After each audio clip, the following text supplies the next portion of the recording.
Have you ever tried to run away from something you were supposed to do?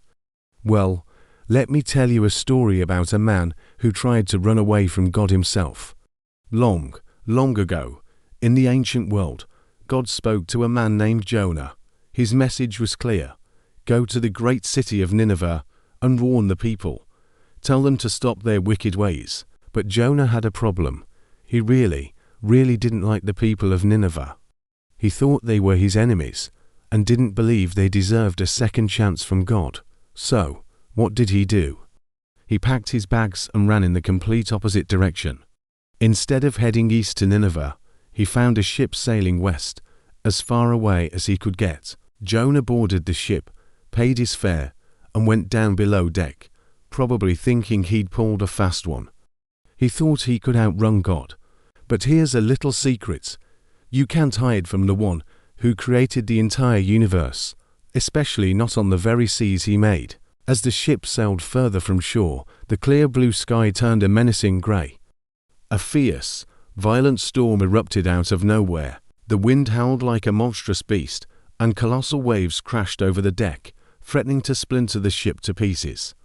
The experienced sailors were terrified. They had never seen a storm like this. They frantically prayed to their own gods, throwing cargo overboard to lighten the ship, but nothing worked. The storm only grew stronger. They knew something wasn't right. Finally, they drew lots to find out who was responsible for this divine anger. And the lot fell on Jonah. When they confronted him, he confessed everything. "I am a Hebrew," he said, "and I worship the Lord, the God of heaven, who made the sea and the dry land. I'm running away from him." The sailors were even more terrified. They asked him, "What should we do to you to make the sea calm down for us?" Jonah knew there was only one way. With a heavy heart, he told them, "Pick me up and throw me into the sea, and it will become calm. I know it is my fault that this great storm has come upon you."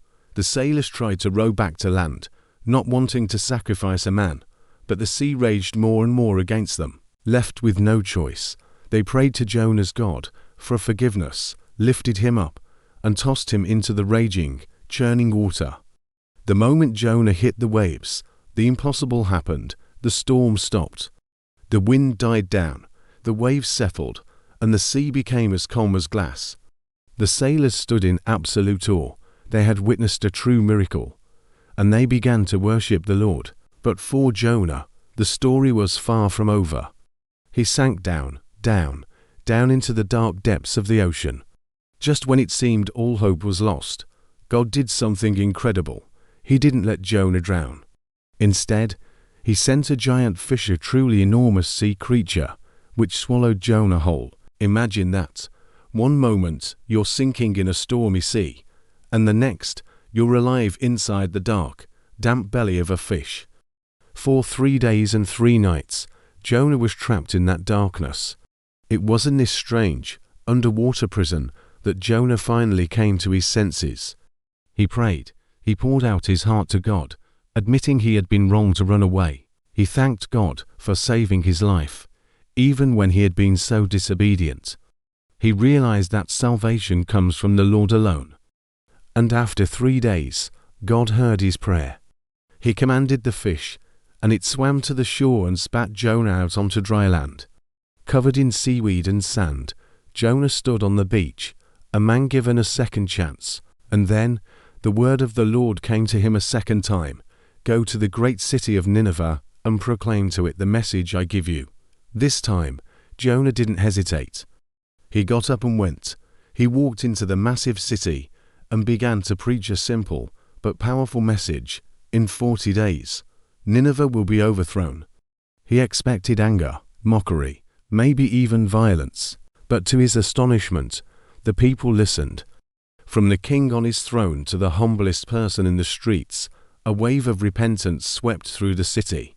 The king declared a fast. Everyone put on sackcloth, and they all cried out to God to forgive them. They turned from their evil ways, and seeing their genuine change of heart, God had compassion and did not bring about the destruction he had threatened. He showed them mercy. But you know who wasn't happy about this? Jonah. He went outside the city, sat down, and sulked. He was angry that God had spared Nineveh.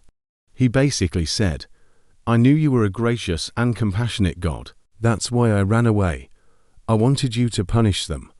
To teach him a final lesson, God caused a leafy plant to grow up overnight, giving Jonah shade from the hot sun.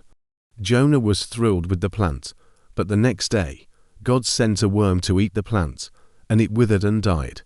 As the sun beat down on him, Jonah became angry enough to die, and God gently asked him, "Is it right for you to be angry about the plant?" Jonah snapped back, "It is. I'm angry enough to die." Then God delivered the final, powerful lesson. "You have been concerned about this plant. Though you did not tend it or make it grow, it sprang up overnight and died overnight. And should I not have concern for the great city of Nineveh, in which there are more than 120,000 people who cannot tell their right hand from their left hand, also many animals?" The story of Jonah isn't just a fish tale. It's a profound lesson about the incredible, boundless mercy of God. It teaches us that God's love is bigger than our anger, bigger than our prejudices, and big enough to give us all a second chance when we turn back to Him. It's a reminder that His compassion extends to everyone, not just the people we think deserve it. Thanks so much for joining me for this incredible story. If you found it as fascinating as I do, please hit that like button and subscribe for more stories that can change the way you see the world. See you in the next video.